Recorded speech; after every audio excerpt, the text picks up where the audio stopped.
Amari Hodges, who was killed November 12th down at Hall in Kalamazoo. If you'll recall, he was found by officers in his vehicle, killed by gunfire. We've charged a 18-year-old man, Darius Jones, in that homicide, and very thankful for the hard work of the detectives working diligently to get those answers for the family, and glad that we're able to move forward towards justice for Amari. December 6th, officer-involved shooting. So Saturday we had an officer-involved shooting, the 15 or 1600 block of Tremont. That's the presentation that we're going to give today. As I say, we're not going to come to a conclusion of whether this is in line with policy or the law today. What I want to do is provide you the preliminary information that the Grand Rapids Police Department possesses in the interest of transparency. Obviously, this individual lost his life, so it's a very serious officer-involved shooting. Want to be as transparent as possible about it. I will answer questions I'm able to answer. Those I can't, I'll tell you why I can't answer them.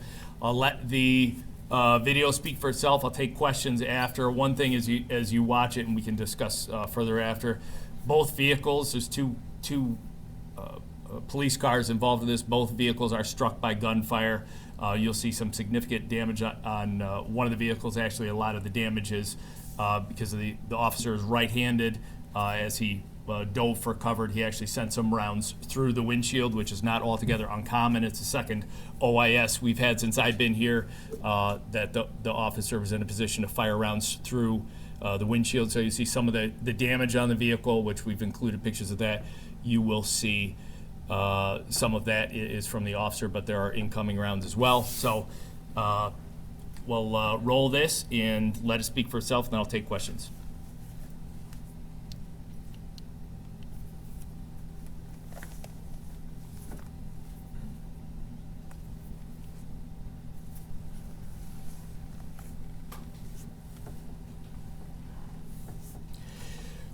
We always include the warning for individuals who access this later, and for you, and of course for the media as they broadcast the warning.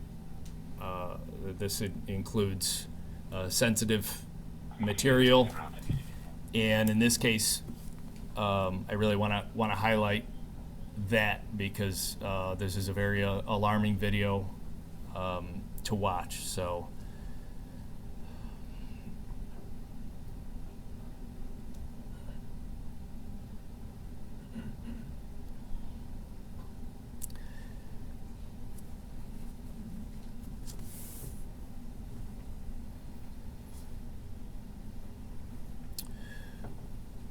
Video is going to show the two in-car cameras and the two original officers' body-worn camera. There's one officer's body-worn camera who we didn't take the time to splice and put together, mainly because the location that he's standing doesn't capture the incident as the others do. So these are the best angles that we have, the best video that we have on this. And again, we're very serious about this warning.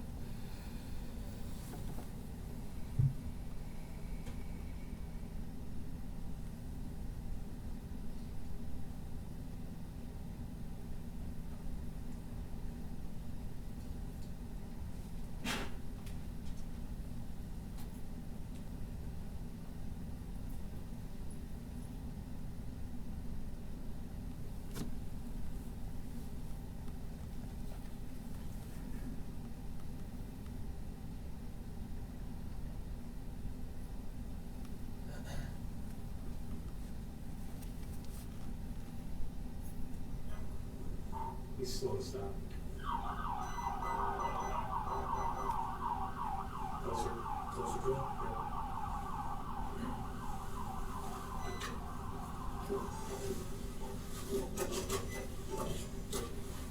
Please stop.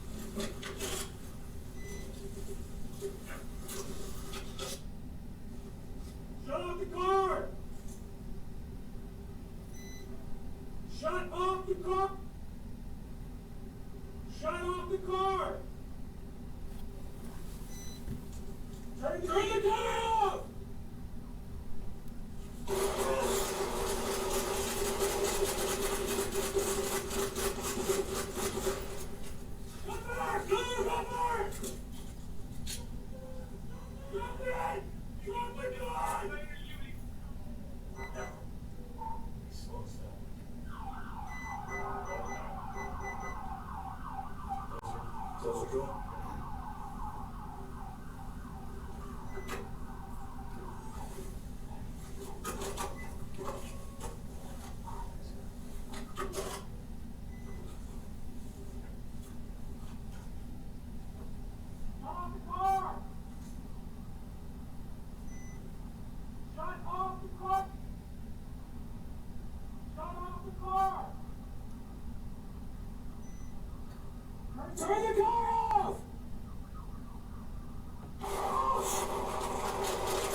stop. Closer. Closer to him.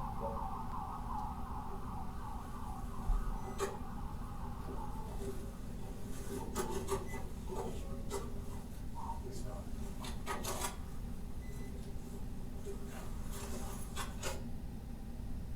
Shut off the car! Shut off the car! Shut off the car!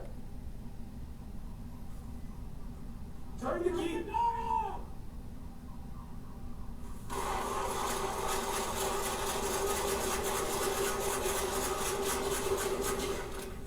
Cover!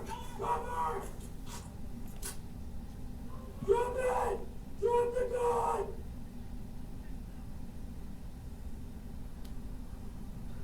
Crawl away from the gun! Cover! Are you okay? You good? Are you okay? I'm good! We're facing southbound towards Mount Mercy, suspect down, I don't see the gun. You sure you're good, dude? Alright.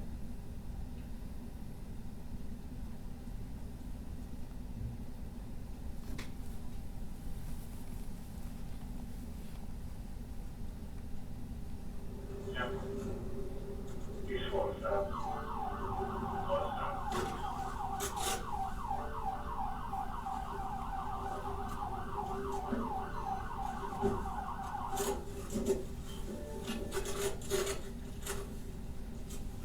Stop.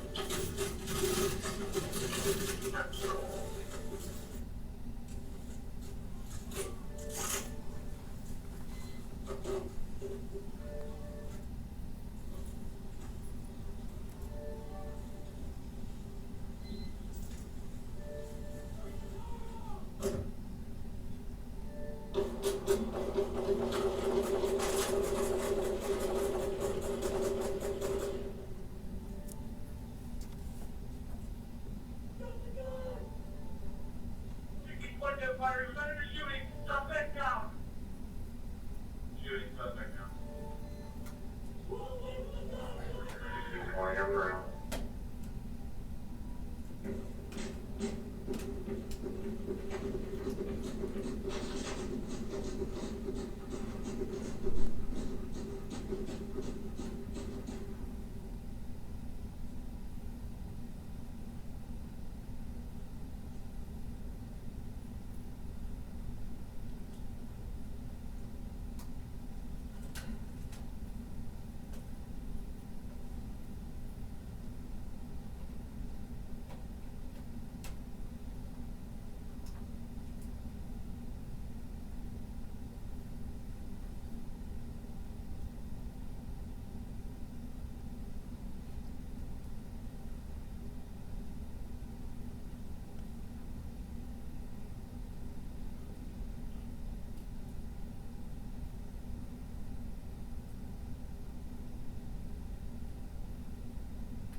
Thanks, Matt.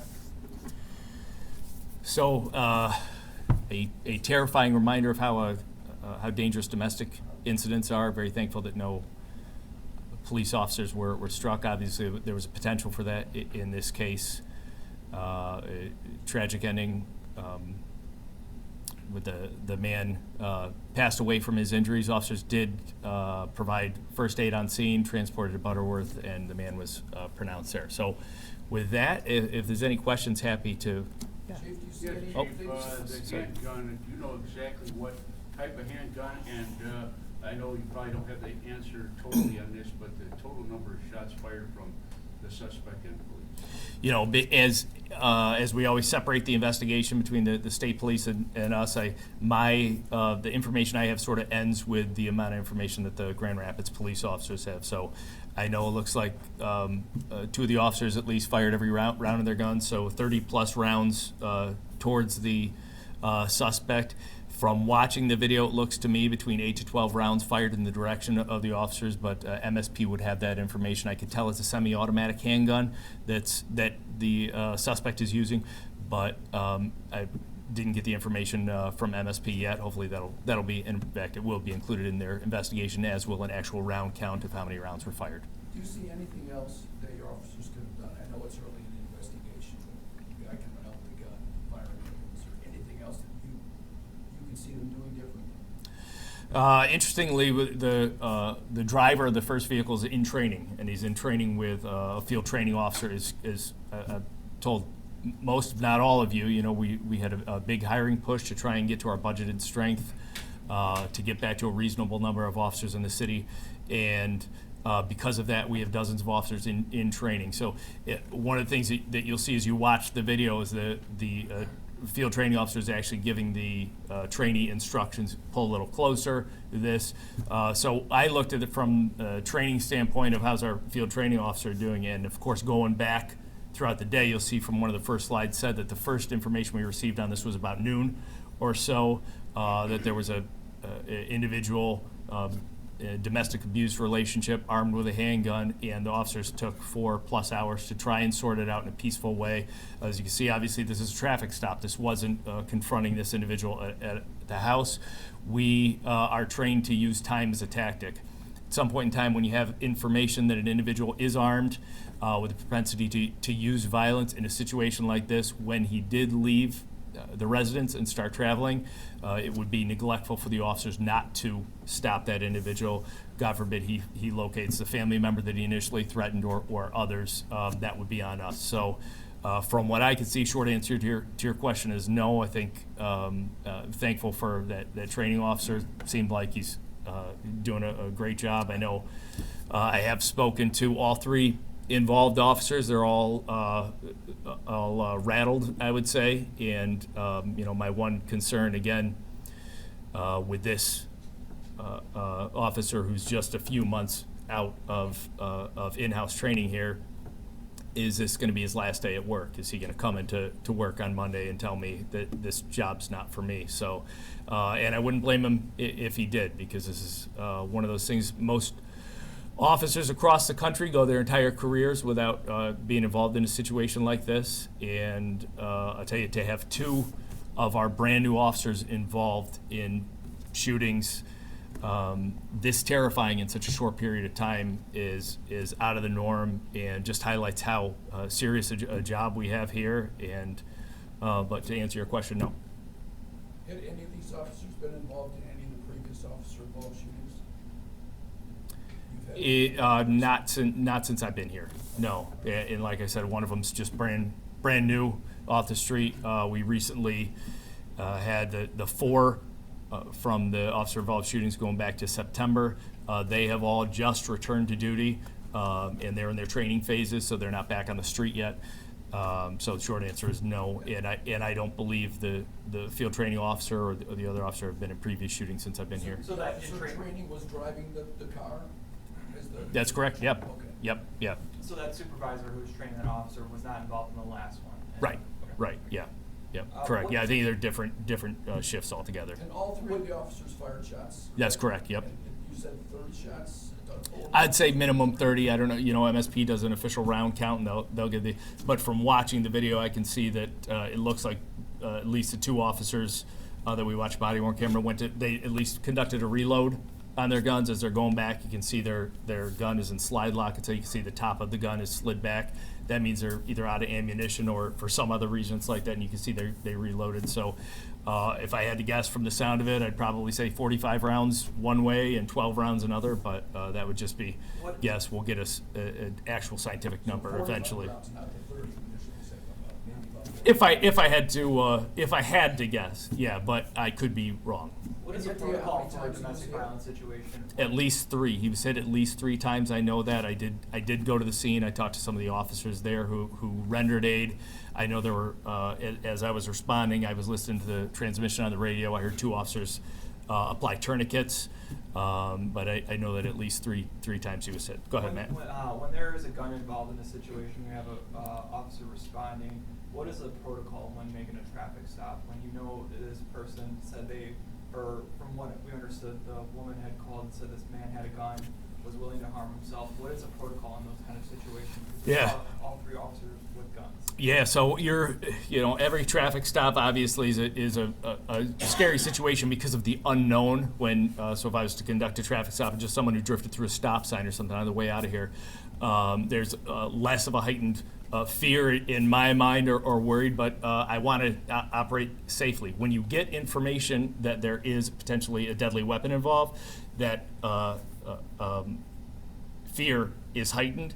And so we take steps to make sure that we add safe measures, not only for the police officers, but also for that individual. So in that way, one of the first things you see is the officers take their time. They didn't jump out of the car. They didn't run out, try to pull this individual outside. They stopped. They were giving verbal instructions.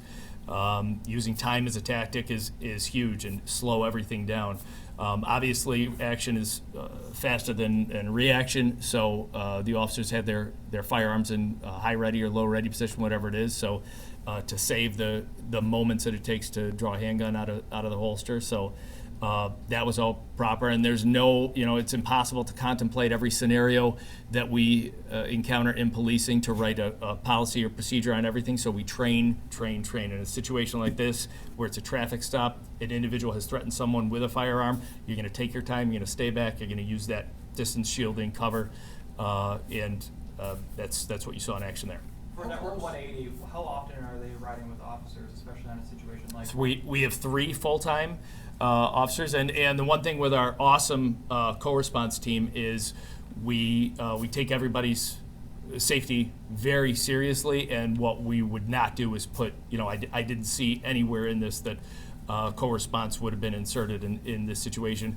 Once that scene is safe, that's when our obviously unarmed co-response team would come in and have those conversations. Here, this is something a little different than a standard co-response call per individual mental health crisis. This is a domestic violence situation. So could there have been an opportunity after the fact to involve co-response? Certainly, but it wasn't appropriate in this case. How close were your officers to getting hit? They were extremely close. So as you'll see, if you take a look closely at the pictures, the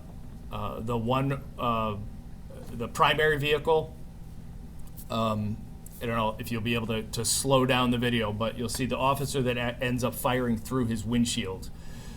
Because as I said, he's right-handed, he's diving out of cover, fires through his windshield. The first round that you see break that windshield looks in slow motion on video to be incoming, so inches to miss him. Now for the other vehicle, you can see there's strikes just above the glass on the passenger side, so a little bit further distance, but I also believe it was struck in the spotlight perhaps. We'll get that breakdown from MSP. We can only see what we can from the video and the pictures. Those cars are actually downstairs, so we looked at them, but MSP has better scientific information at this point because they've done all the testing to know how many went in and out. But short answer to that is extremely close to getting hit. Correct me if I'm wrong, but I thought I saw a rifle in the video. That's right. Yeah, the third officer had a rifle, and that's part of the reason why his body-worn camera isn't as good, just because it takes up the frame of the video. Fired at all? Yes, it did. Yeah, we fired it numerous times, I believe. Sorry. Was this Go ahead. suicide by cop? If this is suicide by cop, I don't know that we'll ever know unfortunately we're never going to be able to get into this person's head and find out what he was thinking. Obviously, MSP is going to be talking with the family members, talking with people who might have information, so maybe something else will come out. But this is a little bit different than, say, Hank Weimer's situation, where he had a harmless lighter and put himself in a situation where he was looking like he was a threat to the police when he wasn't. In this case, obviously, this individual was firing numerous rounds downrange, almost murdering police officers. So it's a little bit different from a suicide when you're setting out to murder someone, I'd say. Do you know if this couple had, because we heard domestic violence, did this couple was known by officers at all? I wouldn't say known by these officers. I know they do. This individual, the deceased individual, does have a history, a criminal history. I know that Grand Rapids Police have responded in the past to domestic incidents involving this individual, but I don't know that any of these three officers had any personal connection. Certainly the brand-new officer did. Do you know how many times they've been called out for domestic violence? I'd say multiple times, but I do not have the number. I know MSP will be digging into all that information and probably be able to give you specific numbers. With the same victim? Right. And just Yeah. to be clear, that was it the officer in training who was firing through the windshield? That's correct. Yeah. Yeah. Yeah. And just to be clear, I'm not there. No. I didn't see anything wrong. I know I'm not coming to a policy conclusion on the actual use of force, but on the tactic of firing through a window, firing through your windshield, it's something that I've seen here already in the 3.5 years I've been here. Acceptable tactic. It's you take the steps that you have available to you, and when rounds are coming that close to you, really as part of the vehicle, the door is practically meaningless as cover. That A-pillar will generally stop a handgun round, but it's a very small piece of shielding, so then you have the engine block, and to make yourself low and get down there is a safe and proper tactic, and to send those rounds to the windshield might not be as effective as if you were outside holding your gun with two hands and shooting at a non-moving target, but you're put in a situation you are at through the actions of someone else, and I didn't see anything wrong with that. You had mentioned earlier that there had been 10 officer-involved shootings since you started here, now 11. Correct. Can you talk about it? I mean, that, Well, how about 3 in the past few months? I think I was told here when I got hired that we had 3 officer-involved shootings in the decade prior to me being here. Part of that is the dangers in the profession. I know assaults on police officers increased certainly after 2020, when sort of respect for the rule of law, respect for policing was at an all-time low. And I think we saw that across the country. And I think we still see in Grand Rapids here with some situations when I review body-worn camera video, when individuals interact with police in an extremely disrespectful way.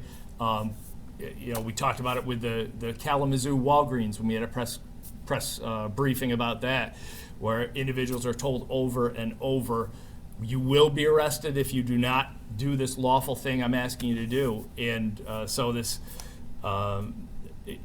sort of lawless behavior, I think I've seen it subside since 2020, but you wouldn't be able to tell that from the past 3 officer-involved shootings we have. Now, Ken, I know we've spoken at length about Xavier Troutman's incident, and I think that was all a mental health component. So I think that's a sort of unique situation outside of what's going on in the profession. But to have 2 individuals turn and unexpectedly fire multiple rounds trying to murder police officers in just a couple months is very unsettling, terrifying for the police officers, and out of the norm.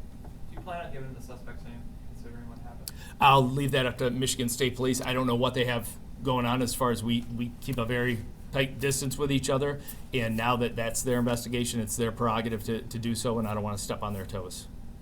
When your officers know that they might be going into a situation where someone is having a mental episode or suicidal, how does that change the calculus for how they respond? Well, I like to think that we handle every situation as safely as we can. All it does is make you think of different options. Obviously, if you're interacting with somebody that has that's in mental health crisis, that's going to give you different calculations of steps you can take for who can I call to help in a situation that you're responding, that you're responding to an individual with mental health crisis. You might want that co-response team ready to respond right there with you. You might want the ambulance to be right there with you if you think the person's going to need to go to the hospital in that manner. So just sort of opens your mind to other scenarios of steps you can take, but because there's so many unknowns in our profession, all of that possibly could come up really at any call. If you think about the sort of calls that we respond to, when we're investigating a homicide, could you say that every homicide offender has something mentally, a mental health issue going on? Probably so. So a lot of the issues that we have with individuals with criminal activity, there's a connection to mental health there too. When it comes to for the medical aid, when it comes to that situation, I know Yeah. you said your officers responded quickly. How long does it typically allow for an ambulance to get through? So the ambulance will not approach until the police on scene or the fire department on scene says it's safe. Situation like this, you could hear the officers as they're trying to give instructions, roll away from the gun, let me drop the gun. I think you hear one of the officers say, I can't see the gun. I believe at some point in time when he fell, he actually fell on top of the gun. So now they're saying, where is that gun? At the time he was conscious and communicating with the officers, so they were actually able to get him roll away from the gun before they approached. Once the officers get on the air and say, the gun's secure, send an EMS and they'll come right in. So Was in it this situation, alcohol how or long was did it it take? something else? Say that again? How long would it take in this situation? Obviously, we want to see after the situation. I don't know how long it takes, but it could take anywhere. I mean, depending on how compliant the individual is. In this specific case, how long did it take? Well, in this specific case, I don't believe there was a call for EMS until the actual shooting happened. So if it was something that you had ambulance on standby, in this case, it might have taken 10 or 15 minutes for the ambulance to show up. However, I know Grand Rapids Fire Department was first on scene, and they're usually a lot faster because there's more firehouses in proximity than the ambulances are staged. Was it Sorry, go ahead, John. Was it alcohol? I mean, I know they have to wait for toxicology and it's MSP's investigating, but what do you? Just from the information I know, there was a report that this individual had been using alcohol, yes, but I don't have anything other than the fact that call came into our dispatch upstairs. That's the only knowledge that I have of When a that. high-risk stop like that, was there any thought of or talk about getting the tactical unit with a high-risk stop like that? And as far as tactical unit, you would mean like our special response team, et cetera. If it, you would have to plan far ahead for that. Number one, they're not always working. Number two, getting the armored vehicle up there.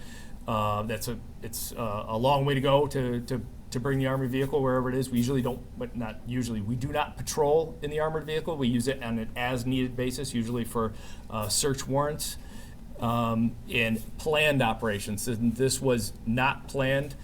These officers who were waiting to develop a plan to actually deal with this situation inside the house, talking about perhaps we'll get a search warrant. We just want to make sure that the family was going to be safe. They didn't know that this individual was going to leave the house and get in his car at that point in time. They have a responsibility to take police action and put a stop to investigate that domestic violence, and I think the time just wasn't there. If I could go back in a perfect world and do it over again, I would love to have all those officers in heavy vests and in an armored vehicle, so there was no danger to them, but extremely thankful that all three of them were uninjured by the gunfire. Now, obviously we heard probably nearly half a dozen times of your officers telling the individual to turn off his car. Do you know whether or not they heard him say anything? I can't tell from that video, and I don't have any independent knowledge of that. Yeah. Anybody else? Yep. I was wondering if we could talk about Jones too. Yeah, if you have any questions about Amari's killing too, yeah. What does it go through your mind knowing we're 12th homicide now? And how many have been solved this year? 13. I believe that's either 9 or 10. Okay. I believe it's 9. Go ahead, sorry, Ken. So motive is one of those things that I don't have a solid answer for that. I'm hopeful that through the court process that will come out. Hopefully this individual will be communicative and be able to give the family some more answers than what they have already. Because right now what I know is that there was some sort of transaction, I believe involving shoes, perhaps a gun, and whether it was a trade or deal gone bad, or there was some other motive. I know that there was an arrangement to meet there in the area of Kalamazoo and Hall, and ended in gunfire. So, but I don't have further than that. To buy shoes. Yeah, I know that was part of the transaction as far as we've understood. I think expensive shoes. Do you Yeah. know if Darius Jones is known by your officers? That, you know what, I don't know that. That's a good question. I don't know. I should look up on that 'Cause before I know came that out here. From what I heard through court, he had a long 2B record. So. Possibly so. I know he's 18 years old, so only so much I could probably talk about anyway, but that's a good question. I don't know. Yeah. On the, was the new officer in the last shooting, is he back or is he? Yes. Yep. Just back. Yeah. In fact, they were just in the building, I believe, today. Just back in training and getting up to speed, and they'll be back on the road soon. Oh, I'm sorry. Yeah. So that past shooting that happened, a couple of weeks ago, those two officers are back on force? That's right. Yeah. November 11th was that last one. Yeah. They're back. Yep. Do you have a feeling that the guy's not gonna come back from this one? No, I think, well, I don't want to put any pressure on him if he watches this, but I would just say I wouldn't blame anyone once you're in a situation like that to sort of reevaluate your career, because he came literally within inches of getting killed. Thanks, guys. Appreciate you.